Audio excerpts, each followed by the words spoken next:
Sa paghahain ng warrant of arrest, arestado ang isang 22 anyos na lalaki na tinaguriang top 1 most wanted ng probinsya ng La Union na may kasong statutory rape sa mga tauhan ng Santo Tomas PNP. Patunay lang na ang PNP ay hindi titigil sa paghuli sa mga wanted person upang masiguro ang kapayapaan at kaligtasan ng bansa. Police Corporal Mark Anthony Pico, ibalita mo.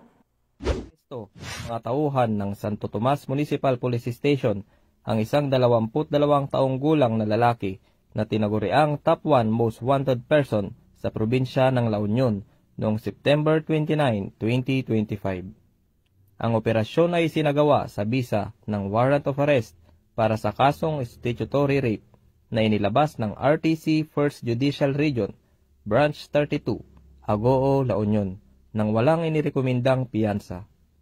Kasalukuyang nasa kustudiya ng Santo Tomas MPS ang sospek para sa kaukulang dokumentasyon at disposisyon bago ito tuluyang iharap sa korte. Ayon kay Police Brigadier General Dendo R. Reyes, Regional Director ng Police Regional Office 1, walang puwang sa lipunan ang anumang uri ng pang-aabuso. Patuloy ang pagpapatupad ng batas upang maprotektahan ang mga walang kalaban-laban at matiyak na mananaig ang katarungan. Dahil ang kapulisan ng Region 1 ay maaasahan, malalapitan at mapagkakatiwalaan. Mula dito sa Ilocos Region, ako ang inyong PNN correspondent, Police Corporal Mark Anthony Pico, alagad ng batas, tagataguyod ng Balitang Pulis.